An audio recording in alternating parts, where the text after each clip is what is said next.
The history of mankind reaches back thousands of years. China, washed by the waters of the Yellow River and the Yangtze, is no exception. In the north of this vast land, this empire of 1,000 faces, men forged a nation. They tamed rivers and cultivated a land as smooth as silk. They raised the art of casting metals so high they could discourse with the gods. For these Chinese of the north, hardy and brave, the horizon was a potent symbol. From the horizon came the enemy. But the horizon also beckoned them to an ever greater empire. By unifying an immense territory, an emperor built a nation in his own image. His laws and his philosophy forged a heritage, and yet, where it all began, there was only earth and water.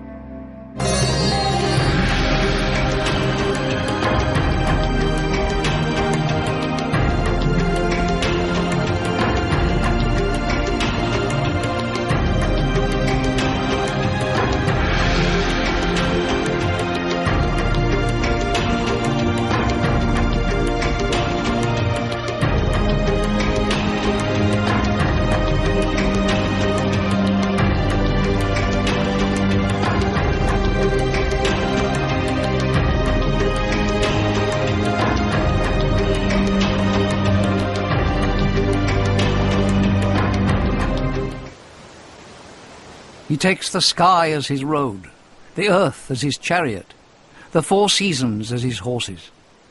He has the rain to clear his path, the wind to sweep away the dust. He makes the lightning his whip and the thunder his wheels. He soars above the clouds floating in the sky.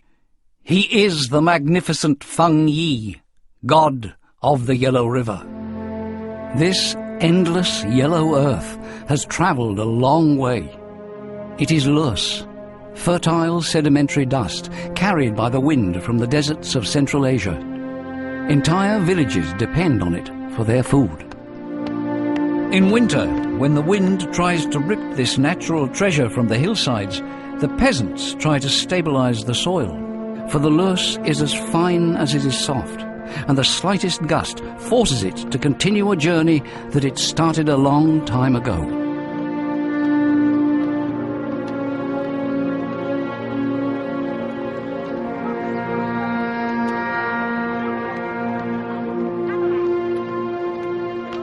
Man settled here over 10,000 years ago. It's thanks to this yellow earth that civilization was born in China. It was everything, the primeval soil and the primary material for many innovations.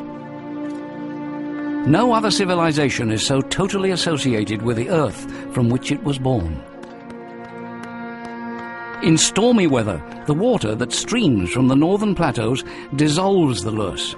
That is how this ancient alluvium gave its name to one of the world's greatest rivers, the Yellow River.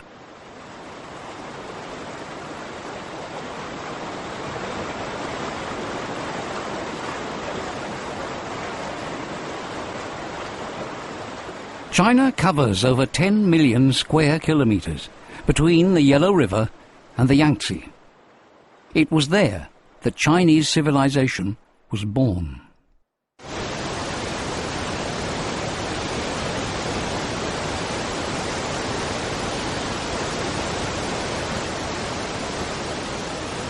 Le fleuve jaune, il a joué un rôle absolument fondamental. Il a été en fait le berceau de la civilisation en Chine du Nord, au même titre que le Yangtze l'a été pour la Chine du Sud. C'est lui qui a façonné tout le paysage de cette région, cette Chine duleuse, la terre jaune, caractéristique de la Chine et auquel les Chinois s'identifient. C'est le symbole de la Chine idéale dans ce qu'elle a de plus chinois. Et ça a été aussi, bien sûr, la terre sur laquelle les premiers agriculteurs se sont installés, puisque Seleux, c'est une terre extrêmement fertile, hein, et c'est au bord du fleuve Jaune et de ses affluents que se sont installés les premiers villages d'agriculteurs.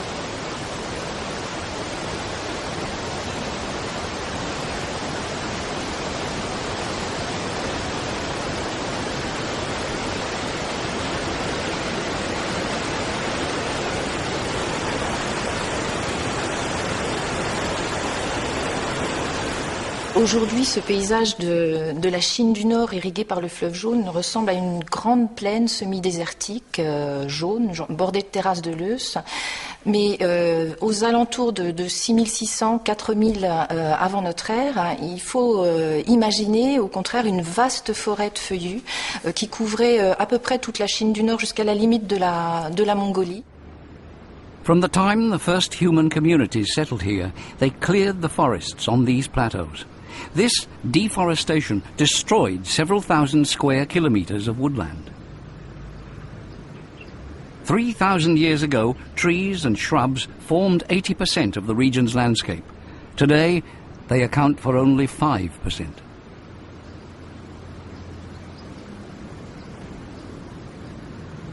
This is what the high plateaus looked like 5,000 years ago.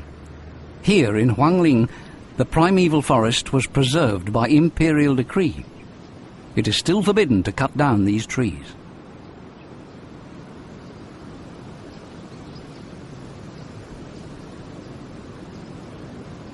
For today's Chinese, this is a magical spot.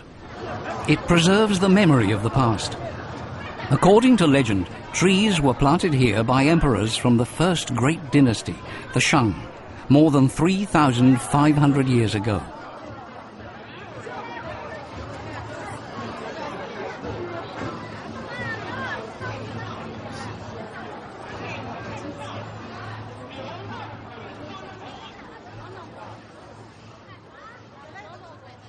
By sinking their roots in the loess, these plantations stabilized the water table and allowed the springs to remain plentiful, which is unusual on the high plateaus.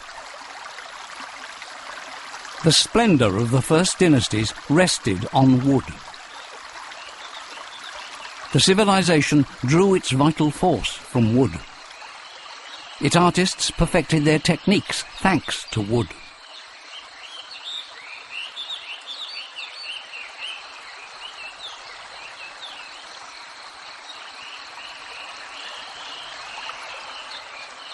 And it was from wood that the Shang built the first monumental tombs of their rulers.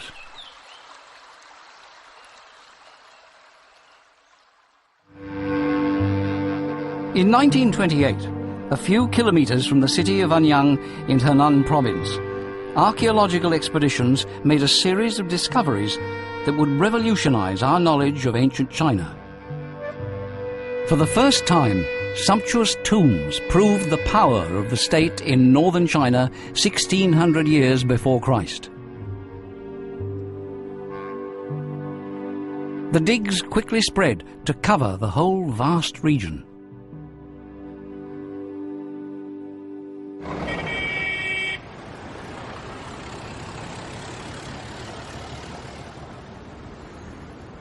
After the excavations, the sites around Anyang were carefully filled up. Professor Tang knows the exact location of one of the first tombs unearthed on the plain.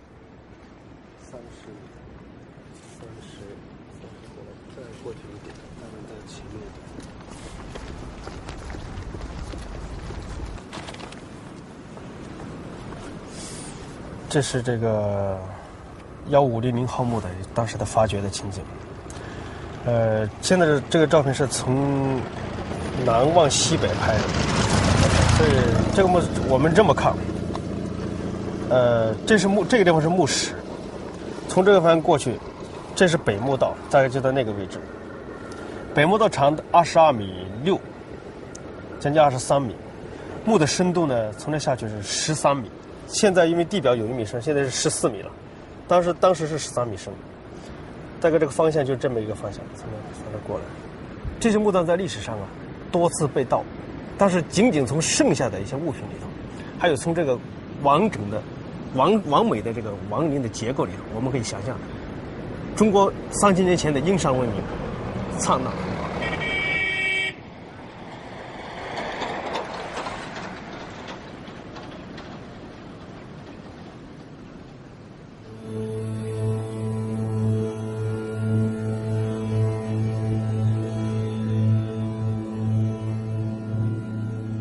The first explorers of the site had good reason to be amazed.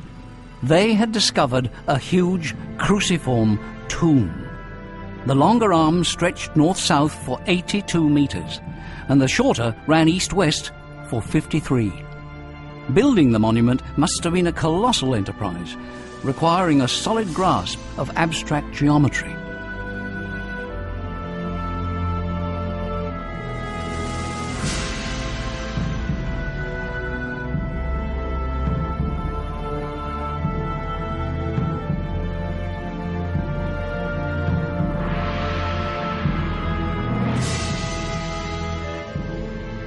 The longest access ramp, sloping gently down to the heart of the tomb, made it easy to transport the king's body inside.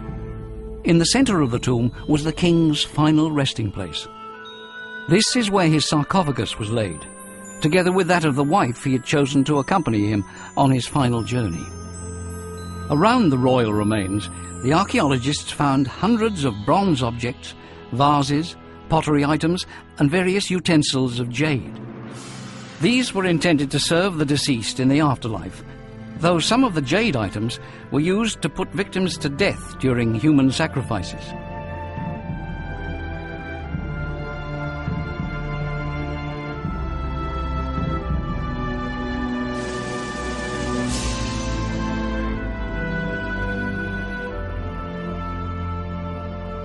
In the past 70 years, archaeologists have unearthed 11 tombs built on the same plan. Almost all had been robbed, but most still held some fabulous treasures. By returning deep into the earth, the first kings were merging with the matrix of their universe, the soil in which their traditions and their art of living were rooted.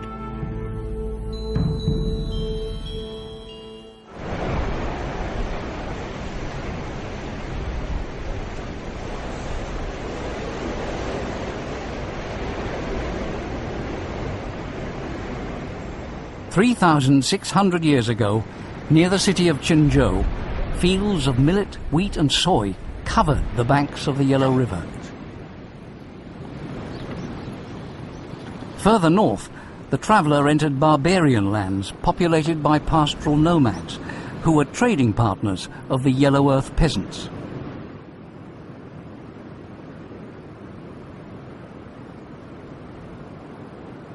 But the Yellow Earth is more than a source of abundant crops. It bears the imprint of China's past. Its many qualities were quickly exploited by craftsmen and builders.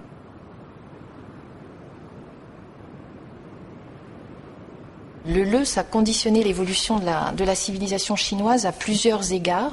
Tout d'abord, c'est une terre fertile, donc c'est sur le Leuce que se sont développées les cultures du millet, puisque la Chine du Nord, c'est la culture du millet par opposition à la Chine du Sud, verdoyante, plus humide, qui est la Chine du riz. Et puis le Leuce n'est pas seulement l'agriculture, c'est aussi la matière première qui domine tout le paysage et dont peuvent disposer les habitants, les paysans de la région, aujourd'hui comme hier. C'est le matériau qui a servi dans l'architecture chinoise depuis l'origine. C'est avec le leuce, parfois mêlé d'argile, que l'on construit les maisons des paysans, mais aussi les palais des rois, ou les enceintes des premières villes fortifiées. C'est avec le bois la matière première essentielle de l'architecture chinoise. 3,600 years ago, Chinese peasants made a discovery. Packed down and compressed, the fine loess particles formed a mass as solid as stone. That was providential, because at nightfall, elephants, rhinos, and other wild animals would come out of the forests to devastate crops and slaughter cattle. To this day, farmers on the high plateaus of northern China use this method to build the walls surrounding their fields.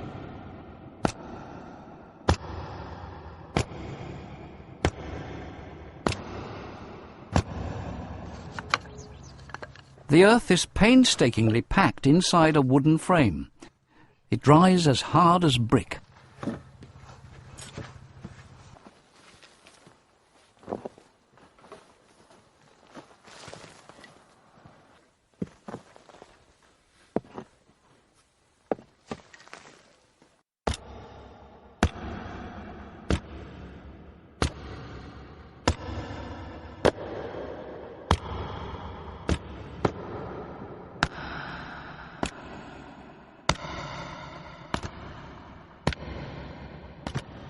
This construction technique, which the Chinese call banju, wasn't used only for domestic structures.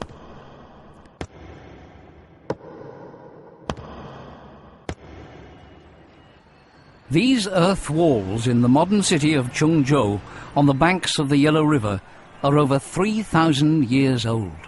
They seem impervious to time and weather. It is estimated that every layer of loess in these walls was 10 centimeters thick. To build some sections, the masons laid over 100 layers.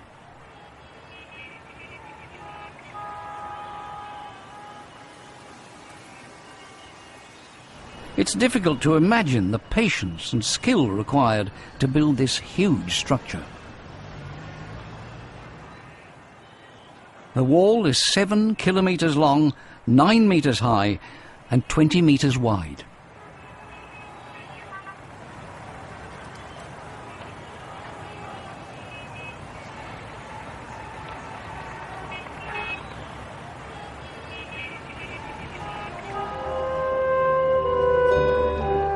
This titanic fortification protected the heart of the royal city, capital of the Shang.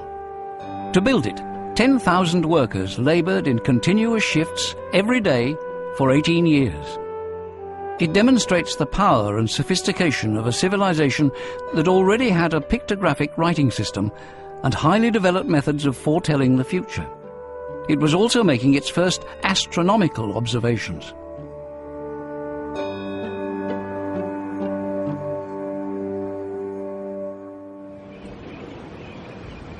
In the course of their 500-year reign, the Shang kings laid the basis of a conquering state. The Yingshu Museum houses the sacred relics of a dynasty whose entire authority was symbolized in the art of working bronze.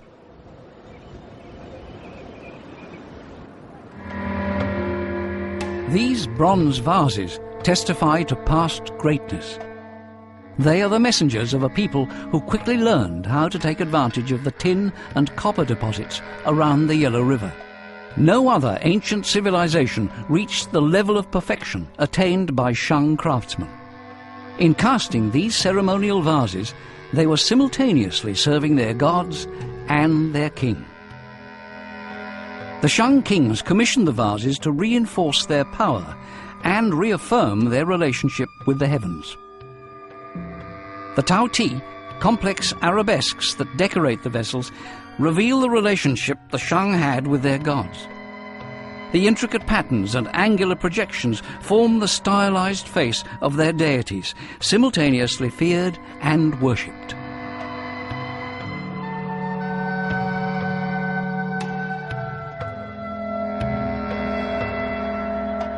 To tame their universe and transform it to their own image, the Shang refined alloys.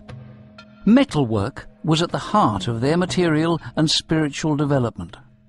La métallurgie marque une étape extrêmement importante dans le développement de la civilisation, puisque avec le bronze apparaît l'âge du bronze, l'écriture, la formation d'un État centralisé, les premières villes issues du néolithique, tout un ensemble de constructions, une structure sociale qui marque une étape absolument déterminante dans la civilisation chinoise.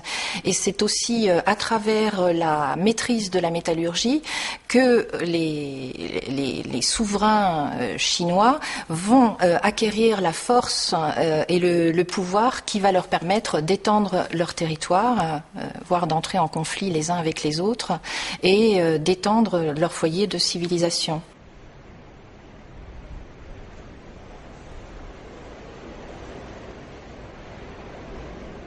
Bien sûr, cette civilisation du bronze s'est installée là, à proximité de mines de cuivre, mines d'étain, qui servaient donc à fabriquer cet alliage, mais aussi dans des endroits où le leuze pouvait être utilisé pour la fabrication des moules qui servaient à la coulée de ces grands récipients en bronze.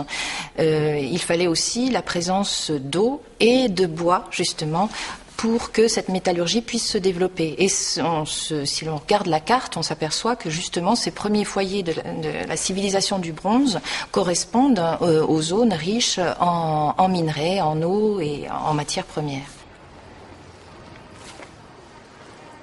Japanese scientists have rediscovered the methods of the Shang sculptors. Using Shang techniques and materials, they have revived an art that is 3,600 years old. They found the secret of making the bronze vases known as ding and lei, which stand almost a metre high and weigh over 120 kilos.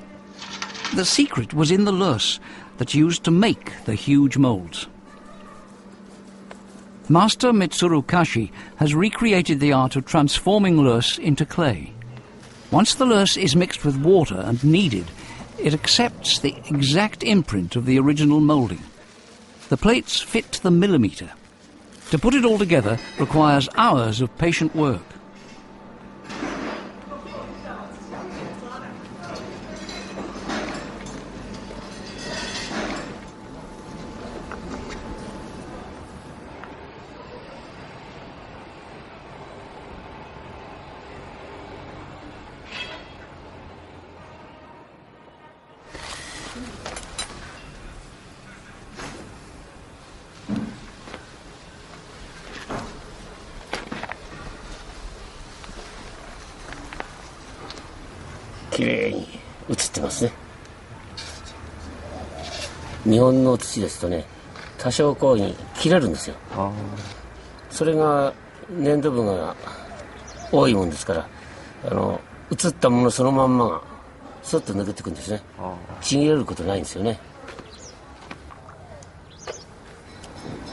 Only the fine, silky yellow earth of the high plateaus permitted such exquisite precision.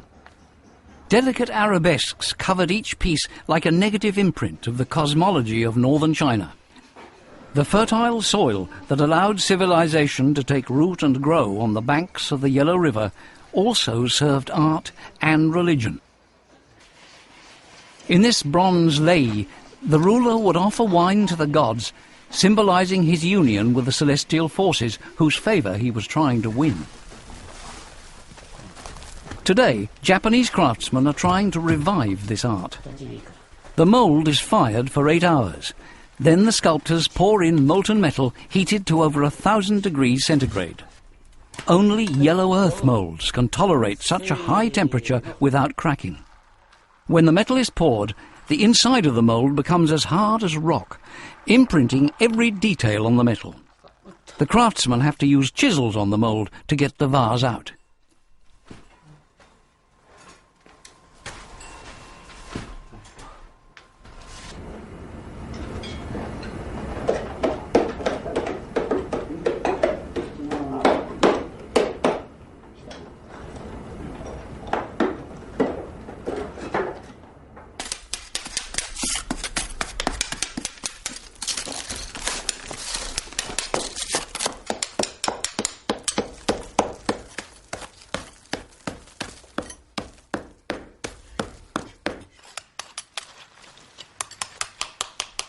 The mould is used only once. Each piece was unique and priceless. It transmitted the message of the gods. When they saw it shining in the sun, worshippers were subdued and apprehensive, for the face of the god glowed with 1,000 flames that proved his presence. During lengthy rituals, the cavernous sound that came from the vase refocused worshippers' attention. In the same period, priests developed complex methods of divination by engraving occult signs on bones. Messages to the gods were everywhere, and people and sovereigns alike prayed for their help.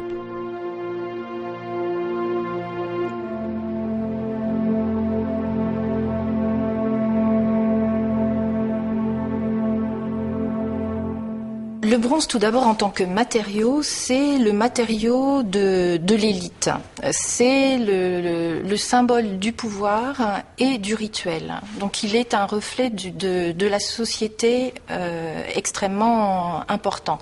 Le bronze à l'époque des Shang ou l'époque d'Anyang, leur dernière capitale, est réservé à la fabrication des armes ou des bronzes rituels qui étaient utilisés dans le cadre du culte des ancêtres.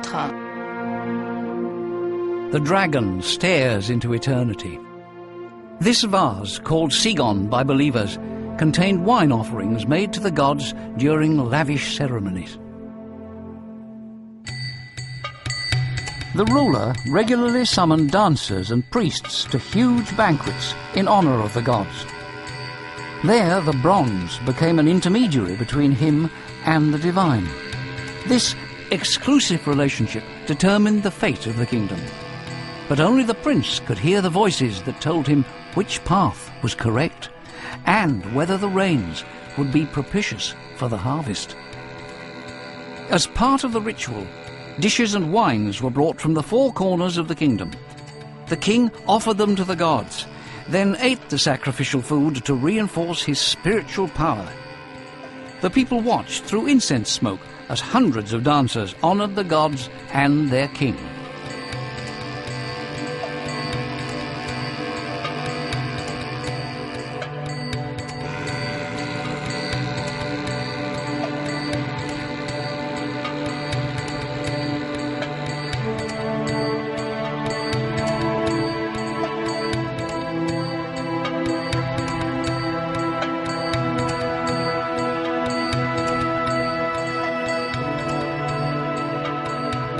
The bronze vessels from Shang tombs contain all the magic of these religious ceremonies.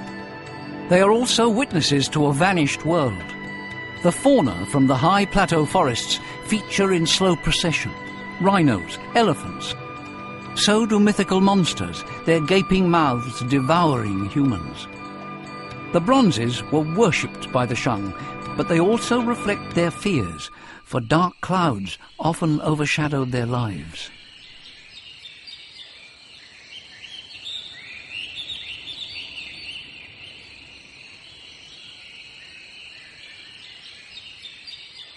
The Shang knew that war was part of daily life.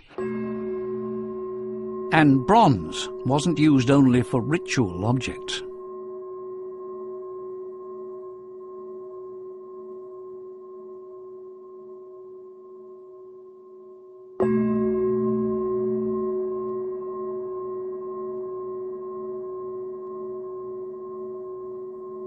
L'art de la guerre va jouer un rôle très important à l'époque des Shang, à l'âge du bronze.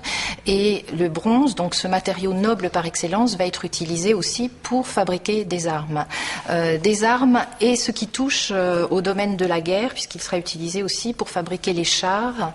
Le char étant aussi un symbole de pouvoir, de royauté. When archaeologists first excavated ancient Chinese cities, they were surprised to discover thousands of moulds in clay or stone for arrowheads, spearheads, moulds that allowed the mass production of an entire arsenal. The bronze culture was abandoning ceremonies to honor the gods. Religious ritual was giving way to war. These near-industrial production methods allowed various kingdoms to raise huge armies. Greed, lust for power, ancient hatreds led to horrific wars. China sank into a permanent state of war that would last 1,000 years.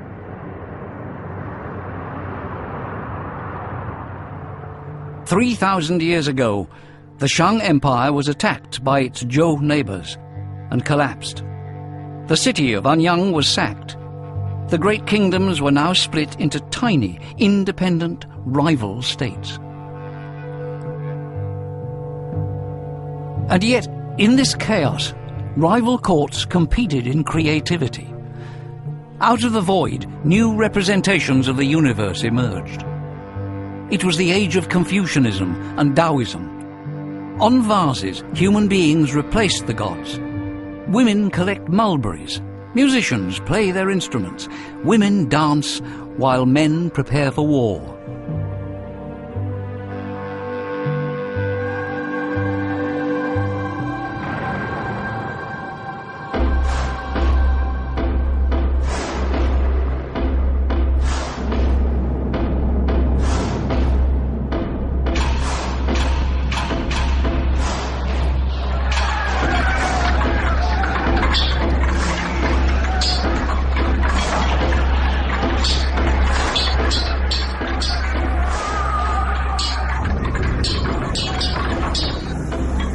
From 650 BC, chronic instability turned into terror.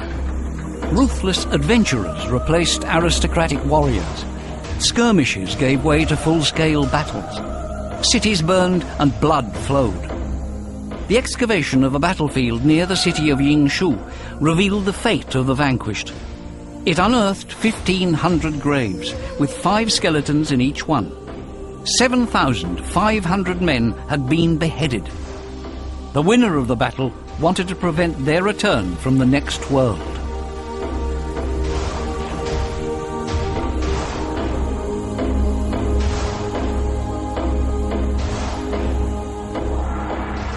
For 400 years, life in China was dominated by executions and deportations.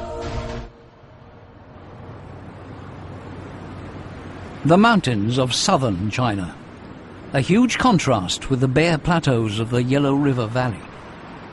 The Shang people here retain a folk memory of the ancient fighting, for they were among its victims. They were forced to flee from Henan to Sichuan, a trek of several thousand kilometers, to seek a refuge in the mountains.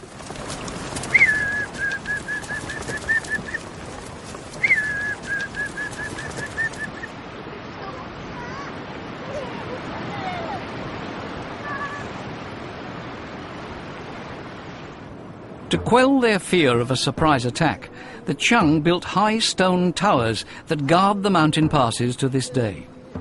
Thousands of years after the Exodus, shamans still sing the tragic epic. Their songs still echo in the mountains, relaying the memory of a traumatized people.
For 600 years, the Qing, the people of the most formidable warrior kingdom, tested their valor against the barbarians on their western borders. But from 230 BC, thanks to their mastery of iron, they conquered all their neighboring states. So a new state, feudal, authoritarian and centralized, was born. China united under one man, Shi Huang, the first emperor of China. The horseman is not of this world. He feeds freely on pink mists. His body dissolves as his spirit freezes. His word speaks the silence of the immortal. Enemy of vulgarity, he flees the multitude. Friend of the solitary, he seeks the mountain. If sometimes the Sphinx is weak. China under Mao was a closed society. Information was closely guarded. But on the 29th of March 1974, sensational news flashed around the world. While ploughing his field in the Guangzhou Valley, not far from the tomb of Shi Huang, a peasant had uncovered the most fabulous treasure since that of Tutankhamun. The area was well known to experts. Who could miss this earth pyramid covering more than a hectare? But the site had never been explored, and legend said that the tomb concealed treasure.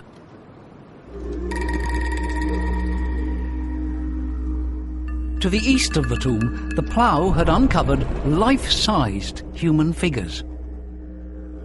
First 1, then 2, then 10. The ghost of the Emperor Shi Huang was everywhere. He had ordered this vast mausoleum built to his own glory. But who was he, really? Shi Huangdi est un personnage extraordinaire qui est devenu un mythe à lui seul. On le connaît à travers les écrits de Sima Qian, le grand historien chinois de l'époque, qui en dresse un portrait physique et moral. Bon, déjà au physique, c'est un personnage très particulier, avec un nez proéminent, des yeux larges, une poitrine d'oiseau de proie, une voix de chacal. Enfin, c'est un personnage tyrannique qui en a les traits, les signes extérieurs. Il est décrit aussi comme un dévoreur d'hommes, avaleur de tout contradicteur. On verra d'ailleurs que quiconque s'opposera à lui mourra de mort violente.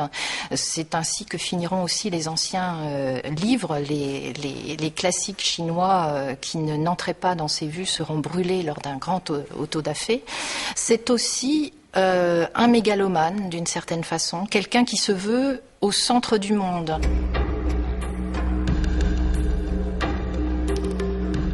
After a few days of digging, the archaeologists had to acknowledge the obvious. Awaiting them was an entire army in battle order. Shi Huangdi had not embarked alone on his last journey. Apart from the slaves sacrificed to serve him in the afterlife, he was accompanied by a terracotta army of 8,000 infantrymen, plus horses. Spearmen, archers, charioteers and officers were keeping watch for all eternity. Each figure was different. Every face had individual features. The Emperor's personal guard seemed to have been frozen for 2,000 years, awaiting orders to move into battle. The archaeologists could only wonder, what else might the Emperor's tomb contain?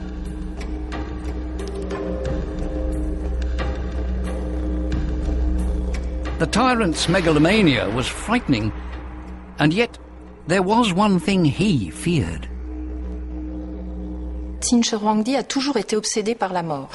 Il a envoyé, par exemple, des émissaires auprès des immortels censés posséder l'élixir d'immortalité, par exemple. Mais aussi, dès le début de son règne, il a convoqué des travailleurs forcés, plus de 700 000 personnes, à la construction de son futur tombeau, qui, pour vous donner une idée, qui en volume a un volume supérieur à celui de la plus grande pyramide d'Égypte. Le tombeau lui-même n'a pas encore été ouvert. On en connaît la description toujours par cet historien chinois qui en fait un récit qui fait rêver.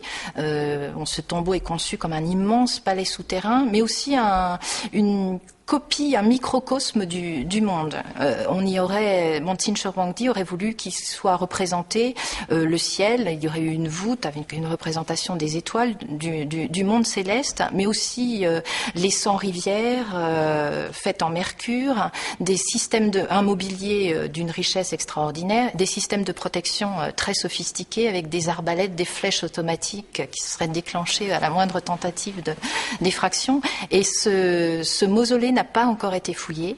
Des sondages ont montré qu'il y avait une teneur en mercure très importante à proximité, mais pour l'instant, peut-être pour garder la magie de cette, de cette description, seuls le parc funéraire et les fosses qui sont autour ont été fouillés. Mais le tombeau lui-même garde encore tout son mystère.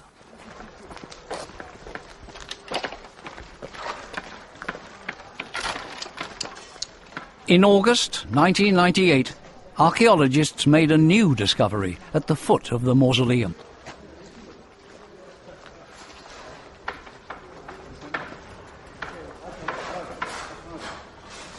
Shi Huang left nothing to chance. Beside his troops lay an armoury for their use. The archaeologists expected to find only a few spears and arrowheads. They discovered an entire arsenal.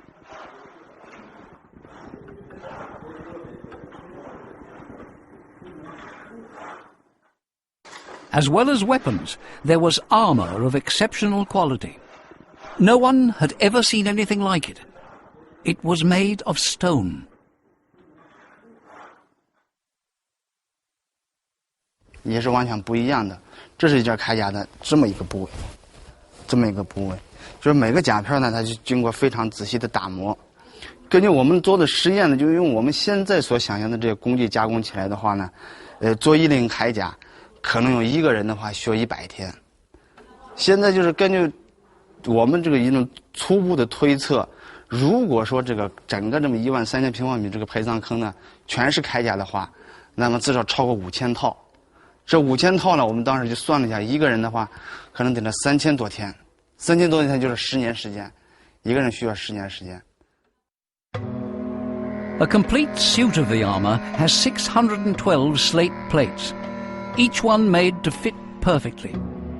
Each finely polished piece is only 8 millimeters thick. The suit is held together with bronze chains. Of course, no warrior of the time wore stone armour. The emperor's real soldiers wore iron and leather, but he wanted to be certain that the armour of his entombed warriors would be impervious to time and the elements.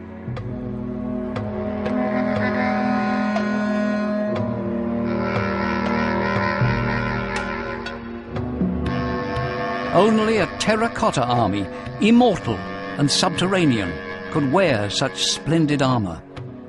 The fixed gaze of these 8,000 men radiates imperial power, for Shi Huangdi founded an imperial nation named after the Qing.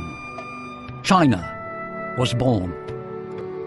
The emperor proclaimed laws, unified the system of weights and measures, revised writing, and introduced income tax.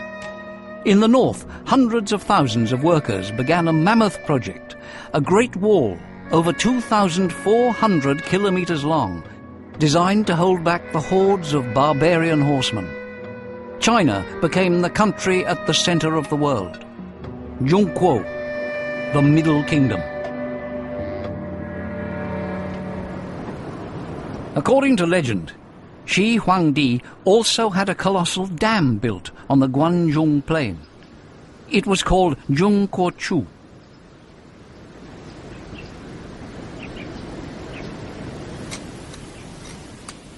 Professor Qing from the University of Shanxi has surveyed the plain metre by metre.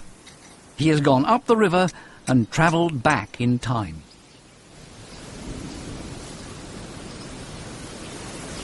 我们现在就站在这个地方。这个地方的地形呢是南边比较低，北坡逐渐升高。在地图的这个地方有一条高线。On this spot, Professor Qing found what appear to be man-made earth mounds. The material used in them resembles loess. For him, there's no doubt that they were built using the Banju method 2,000 years ago, and that they are the remains of a huge dam. 河东岸就是这个郑国渠大坝的一个断面，经过2000多年的历史啊，河床部分已经不复存在。古代的时候，这个大坝它是从河的东岸一直延伸到河的西岸，跨越河谷，就是从我们这个地方一直延伸过去，到达这个小山的下边，远处那个小山的下边。整个大坝全长是2650米。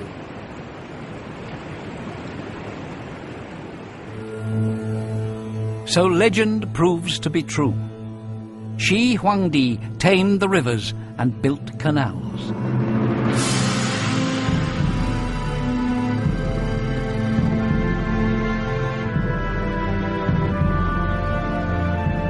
To build this dam, thousands of people must have been mobilized. It must have stretched over 2.5 kilometers, and it must have risen tens of meters high. The compressed earth dam wall created a lake whose waters irrigated the whole plain.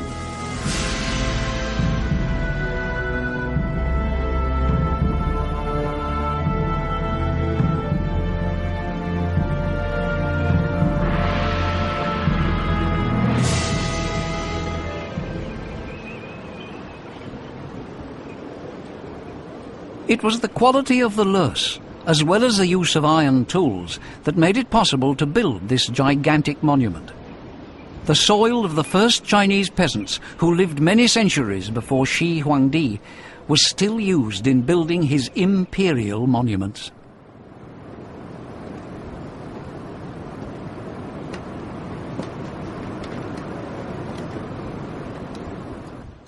Shi Huang China's first emperor, established a 1,000-year civilization based on an autocratic and theocratic state. It would last till the middle of the 20th century. But what legacy did Shi Huang pass on to his successors?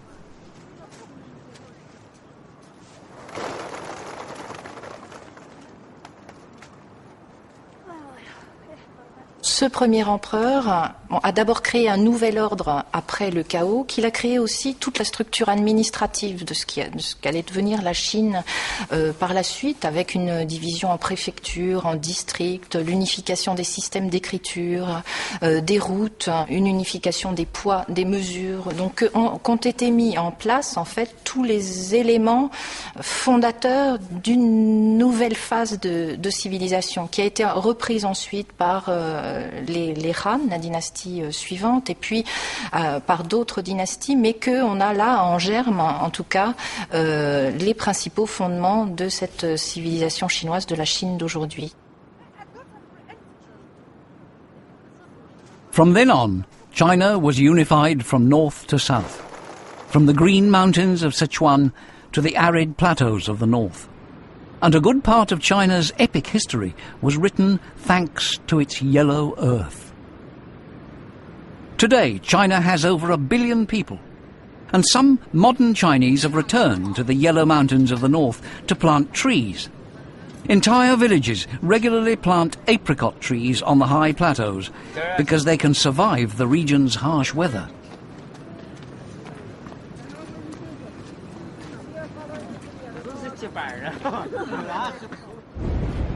In the bitter cold, with fierce winds trying to blow away their yellow earth, these men, women and children are fighting to return this barren landscape to what it was thousands of years ago. Their tools are still primitive, but a few shovels are enough, for the power of the people lies above all in their common will. And who knows? Maybe one day these mountains will be covered in blossoming trees.